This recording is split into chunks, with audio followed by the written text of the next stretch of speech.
Mes amis, aujourd'hui, vidéo spéciale, on va vous expliquer comment... là, le bûcheron. Ouais. T'as pas des fringues Moraco, toi? Si, j'ai des fringues Moraco, on va reprendre dans 2 minutes. Maintenant que j'ai mis mes habits de lumière et que je suis accompagné de notre cher Bib, on le surnomme comme ça parce qu'il vendait beaucoup de Bib Mousse à l'époque, qui bosse à la Moraco. Oui. Voilà, on va vous expliquer comment en partant d'une moto d'origine, on en fait une moto pour rouler devant dans le sable et surtout pour aller faire des courses. Mais qu'est-ce que tu fais, mon oui, t'as fait les courses? Attends, j'ai l'impression d'avoir un balou, je pense. Les mecs, si je bouge, c'est fini, je pète la moitié des trucs. On va commencer par vous lister ce qu'il faut pour aller au bout d'une course. Donc, je vois un truc à ma gauche, là, prends-le, Bip, prends-le, voilà. Ça, Allez, je t'aide. ça, qu'est-ce que c'est? L'élément indispensable sur une course de sable, le sabot de protection moteur qu'on vient mettre sous le cadre de la moto. En plastique. Comme ça, si jamais il y a une déformation, ça revient. Contrairement à l'aluminium, qui une fois qu'il est beurré, il bouge plus. Je le dis. Ça me fait bizarre de parler de cette espèce de truc au-dessus de la tête. Bon, maintenant, fais-moi un cut, là, que je puisse changer. Donc le sabot moteur qu'on a développé via notre marque qui est Up Design, qu'on a développé pour toutes les motos du marché, qui va permettre dans un premier temps surtout de protéger, comme son nom l'indique, le bas du moteur et certains éléments comme le carter de pompe à eau qui sont vraiment des éléments majeurs sur une course de sable. Si vous venez à taper votre pompe à eau, la course peut s'arrêter là instantanément. Et aussi après pour les pilotes avec un niveau bien supérieur, en tout cas bien supérieur à celui de 8 sans aucun problème, il va permettre sans aucun souci de surfer sur le haut des vagues. C'est-à-dire qu'un pilote qui va aller très très fort va souvent taper le dessus de la crête et du coup ça pourrait le ralentir. Là le sabot va l'aider à glisser dessus. Ouais, et au pire des cas, en fin de saison, quand les carottes sont cuites, ça peut servir de luge. Vous mettez votre gosse dedans et une corde et emballez, c'est pesé. Ensuite, nous avons... Attends, protection. Là, ici. Bouge pas, c'est là. Ça, vas-y. Voilà, dans la même continuité et toujours sur notre marque à nous qui est toujours Up Design, on a développé des protections alu qui sont des protections de radiateur. Pareil, c'est un élément indispensable sur une course de sable. Si vous venez à tordre, à plier ou à enfoncer votre radiateur, vous pouvez perdre quasiment l'équivalent, enfin la totalité de votre quantité d'eau. Et forcément, vous imaginez. C'est ce qui m'est arrivé l'an dernier au Touquet et je les avais pas. C'est ce qui m'est arrivé et ça m'a coûté mon objectif. Donc cette année, j'aurai ça sur la main. Donc les protections de radiateur Up Design en aluminium. Ensuite, en termes d'autres protections, un frisbee, tiens, ton frisbee. Le protège-disque, on n'y pense jamais assez. Il y a même de plus en plus de motos qui sont équipées avec d'origine, comme ici la Honda, mais il existe encore bien d'autres marques qui ne l'ont pas d'origine sur la moto. C'est tout simplement une protection plastique qui vient au-dessus du disque de frein avec lequel il est livré une entretoise qui remplace l'élément d'origine et sur lequel on vient fixer la protection plastique.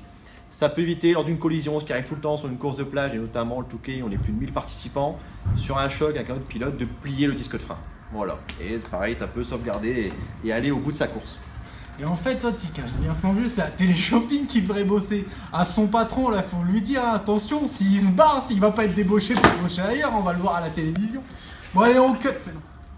Autre élément indispensable pour le sable, mes amis, le bonnet de bain. Voilà. Non, plus sérieusement. Chaussettes DT1 et fil DT1. On va vous montrer où est-ce que ça se place. Mon Bib, joue le technicien. Viens un peu ici. Viens voir. Alors, où est-ce qu'on met? Ça, on connaît tous. Le filtre à air sur la moto, forcément, il y a un emplacement toujours un petit peu différent en fonction des marques. Mais souvent, c'est sous la selle quand même. Là, c'est un élément d'origine. Aujourd'hui, ce qu'on propose, nous, chez Moraco, via la marque DT1, c'est un filtre à air avec une triple épaisseur au niveau de la mousse. Ouais, les bimousses même là, je vois que c'est pas la même là. Voilà, tu as une double mousse sur la surface et triple mousse en épaisseur de filtre à air. Donc déjà une bien meilleure filtration et du coup moins de risque de saleté et de sable simplement qui aille dans le moteur. Spécificité de DT1 également, on va avoir une base en néoprène. Hop, je l'ouvre un peu. Hop, qui va vraiment donner une bien meilleure étanchéité au niveau du sabot et au niveau de la boîte à air. Du coup, en mettant juste un petit peu de graisse ici, c'est beaucoup plus étanche. Comment tu mets la graisse? Tout simplement ici, c'est ce qu'on appelle le sabot du filtre à air en fait. Voilà. Ah, parce que pour moi, le sabot c'est sur le cheval, hein, je te le dis. On en a parlé en début de vidéo du sabot, mais ce n'est pas le même. Et bien évidemment, comme Vivi le disait sur le début de plans vidéo, je vais l'aider. Ah, il peut pas être parfait mon Bib. C'est pas mon métier. C'est un métier. Donc, la chaussette qu'on appelle le sandstop, ça c'est vraiment l'élément indispensable quand vous voulez mettre les roues dans le sable. Ça va vraiment limiter encore plus les entrées de saleté dans le moteur. Voilà. Donc ça, et votre moto elle respire correctement. Oh, ça c'est les pieds de qui? Vous les connaissez? Et ça, vous avez pas encore vu ses pieds à celui-là. Bonjour patron. Merci. Qu'est-ce qui se passe? C'est quoi là? C'est quoi que t'as? Hein? Merci qui, comme dirait l'autre? Oh, tu peux dire c'est ton chien quand même. C'est mon petit chien. Voilà. On va essayer Avant qu'on se fasse striker dans les commentaires, vaut mieux qu'on le dise tout de suite. Bon, mon bib. Ouais. Chose importante maintenant, la transmission dans le sable. Donc, messieurs, qu'est-ce qu'on met dans le sable en Ouais, termes mais de la transmission? chaîne. Alors, vas-y, Chaîne explique-moi. VX2 DID à joint torique. Alors, Important. le joint torique, c'est quoi la différence par C'est rapport le à petit joint qui est là au niveau de la maille. Ah, il y a un joint entre les deux parties métalliques. Oui, ça évite que le sable rentre dans les maillons Ok. et que la chaîne vienne à gripper. Au niveau du pignon et de la couronne, qu'est-ce que vous préconisez, messieurs? Alors nous, on est distributeur de la marque Super Sprox, qui est très très connue, notamment au niveau du Dakar, avec leur couronne bimétal comme on a ici. Il n'y a pas une équipe du Dakar, à ma connaissance, qui part sans cette couronne pour des fois 15 jours de rallye. Alors, l'avantage de cette couronne, comme tu me disais, bimatière, concrètement, Bimatière, effectivement. c'est qu'on a l'intérieur en alu, donc Tout à fait. c'est moins lourd. Et tout ce qui est cannelure et dents en acier. C'est-à-dire qu'on va avoir les avantages un peu des deux matières, qui sont l'acier et l'aluminium. Donc du coup, on va avoir l'avantage de la longévité de l'acier au niveau des dents et la légèreté de l'aluminium au milieu. Et en plus, un petit côté esthétique sympa, puisqu'on a une irisation rouge. Et sur l'arrière, pour l'entraînement, il y a aussi la foule acier qui est disponible, qui coûte un petit peu moins cher, mais forcément qui est plus lourd, donc il y a un peu moins de perf. Tout à fait, mais pour l'entraînement, ça suffit largement.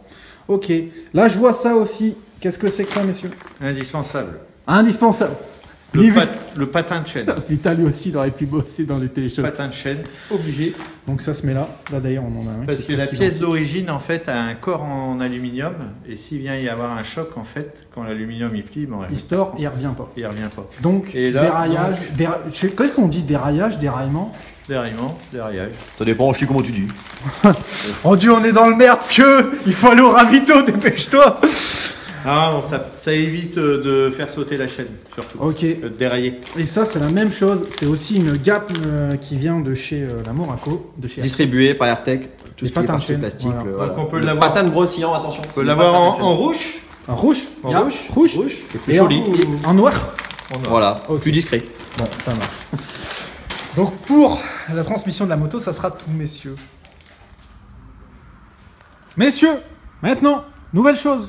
On va parler du poste de pilotage. Poste de pilotage. Protège-main. Ah, c'est marrant, ça me fait bizarre d'en voir deux sur une moto. C'est rare que je rentre avec mes deux, moi, après une course. Voilà. Donc protéger les mains. Graillant, c'est C'est bien, quoi? il y a des C'est armes. des AirTech, ça? C'est des Tout à fait. AirTech. Donc, Qui ont l'avantage, ils ont un énorme avantage pour toi, oui aussi, Vas-y, dis-moi. c'est de pivoter sur eux-mêmes en cas de chute. Ah putain, ouais. Et ça, on Et savait ça, pas, tu c'est vois. un énorme avantage. ça Ah bah, évite tu de vois. les casser. J'en aurais cassé moins, je pense, si j'avais eu ça l'an dernier. Voilà. Ensuite, les cloques. Qu'est-ce qu'on peut faire pour alors, éviter les les coques? revêtements. Obligatoire les revêtements. Des Pro grip. revêtements en pro grip, doux, très souples. Ça évite d'avoir des cloques aux mains. Et Ça, donc de souvent, finir la course. quand on n'a pas bien l'habitude. Oui, au début a de les- saison. on a Je les vois, cloques aux mains. je vois pas de qui tu parles. Ensuite, mon bib. Ça. Prends-moi ce bel objet dans tes mains, là. Comme si tu voulais me le... Ah, superbe. La housse de sel, c'est un élément un peu de... En plus, C'est celle-là... un elle peu a du inconsommable sur une moto, on a quand même... La housse de sel, on en use sur une saison de grip. sable. Oui, c'est du consommable, n'est-ce pas, monsieur Collignon? Donc on propose, via notre marque Up Design, on propose des revêtements de sel. Alors là, il y a des... en- Je sais pas si vous le voyez, mais concrètement, il y a quelque chose pour éviter que votre cul, il passe de là à là. C'est pour que ça grippe. C'est pour faire face à la puissance démoniaque du 450. CRF, Honda, blah. Hé, hé. Bon. On propose en différentes couleurs. On a eu tout noir, mais on a aussi du bicolore en fonction des marques de moto. Ok. Messieurs, ensuite... Oh, Le Ça, kit ça plastique. C'est des habits de lumière. Qui plastique quoi, monsieur Bib? AirTech également distribué par Voilà, Moraco. Et version là, fluo. on ne C'est voit ça. peut-être pas très bien à la caméra. Non, parce que je filme avec un iPhone, alors vous m'excuserez. Hein. Mais on Ah, si, ça propose brille, un oui. large choix de couleurs. Et là, en Si, ça l'occurrence, brille on a encore sorti plus, un ça. rouge fluo. Ouais. Qui biche un peu. Et comme Oh disent là, pas sur mal la de mes placard. potes, à des fois être le plus rapide, tu seras le plus beau. Voilà, comme c'est monsieur Oui, je crois, qui dit ça. Ah, dédicace à mon loup. Ouais. Blah, blah. Bon, donc ça, c'est bon. Pour finir la vidéo, ce sera un conseil, les amis. Aujourd'hui, beaucoup de motos off-road sont équipées d'une batterie en raison du démarreur électrique. Et cette batterie nécessite de l'entretien. Donc c'est pourquoi on vous conseille forcément d'utiliser des chargeurs mainteneurs de charge. Nous distribuons avec le groupe SGR Moraco la marque Energy Safe. Ce petit chargeur permettra tout simplement de charger et de maintenir la charge optimale de votre batterie. Ce qui fait qu'en arrivant sur un entraînement ou surtout sur une course, Si vous avez laissé toute la semaine votre petit chargeur dans le garage branché sur la batterie, et ben vous allez arriver à l'entraînement ou à la course, la moto va démarrer tout de suite. Ouais, alors j'aimerais juste dire un truc. Parce que les mecs, ils vont se dire ça sert à rien, les courses, blabli, blabla. Les gars, sur une bonne partie des épreuves, votre moto, elle dort dehors, notamment au Touquet. Et moi, ça m'est déjà arrivé dans le camion de mettre ma moto et de ne pas réussir à démarrer le matin. Pourquoi? Parce que le froid, c'est l'ennemi de la batterie. Donc vous ne cassez pas les bonbons, vous mettez ça avant d'aller rouler. Comme ça, la batterie, elle est à bloc et vous ne serez pas à plat. Tu ne viendras pas pleurer que tu as perdu ton Touquet à cause de ça. Et dernière chose, si tu es adepte de soirées un petit peu violentes avec des dames qui te dominent ou autre, tu peux te mettre les pains sur les tétons et le reste ne nous regarde pas. Donc ça sera le petit conseil de la fin, made in oui. Mes amis, on se voit bientôt pour une prochaine vidéo. Salut les gars.